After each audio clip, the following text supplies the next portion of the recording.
তিন রকমের ধর্মের লোক বেশি আছে, খ্রিস্টান, ইসলাম আর হিন্দু। 100 জন খ্রিস্টানকে যদি একই প্রশ্ন করে তোদের ভগবানকে, একবারই বলবে আমাদের ভগবান ঈসা মসীহ, যিশু খ্রাইস্ট। মুসলমানকে জিজ্ঞাসা করবে 3 থেকে 5 মানে মৃত্যুর আগে পর্যন্ত, যাকে এই তোদের ভগবানকে, একই উত্তর দেবে, ভাই আমাদের ভগবান হলো আল্লাহ। হিন্দুদেরকে যদি একই প্রশ্ন করা হয়, ভাই তোদের ভগবানকে, কনফিউজ। 100% হিন্দু 100% কনফিউজ, জানে না ভগবানকে। দ্বিতীয়ত, যদি তুই মুসলমানকে জিজ্ঞাসা হয় তোরা মসজিদে কেন যাচ্ছিস, ওদের শেখানো হয় মসজিদে যেতে হবে নামাজ আদায় করার জন্য। সপ্তাহে ওরা 100% একদিন মসজিদে যাবেই। তুমি যদি খ্রিস্টানদের জিজ্ঞাসা করো তোমরা কেন কোথায় যাবে, কোথায় যাও না, আমাদেরকে একদিন তারা চার্চে যাবেই। কেন? ঈশ্বরে প্রার্থনা করার জন্য। ওদের শেখানো হয় জন্মের থেকে, এটা সংস্কার। আর হিন্দুদের যদি জিজ্ঞাসা করে তোমরা মন্দিরে কেন যাচ্ছ, হ্যাঁ আমার ছেলের বিয়ে হচ্ছে না, আমার মেয়ের বাচ্চা হচ্ছে না, আমার বাবা হসপিটালে আছে, কালকের আমার মামলার ডেট আছে, আমার ব্যবসা খুব খারাপ, আমার শরীর খুব খারাপ।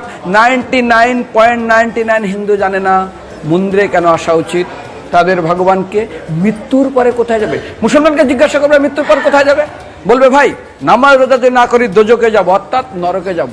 যদি হিন্দুদেরকে জিজ্ঞাসা, ওদেরকে বলবে আর যদি করো নামাজ রোজা করি তাহলে বেহেশতে স্বর্গে যাব।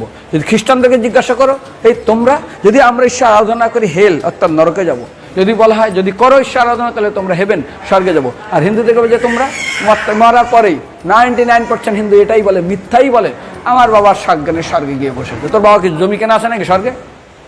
তোর বাবা জমি কেনা আছে যে তোর বাবা মরার পরে স্বর্গে গেছে হোয়াটসঅ্যাপ করে দেখি এই যে অ্যাটাচ বাথরুম টয়লেট আমি একদম ভালোভাবে পৌঁছে গেছে, তোর বাবা স্বর্গে গেছে জানিস তুই? আরে মৃত্যুর আগে এত কষ্ট পায়, এত কিছু করে, মারার পরে আমার বাবা স্বর্গে গেছে।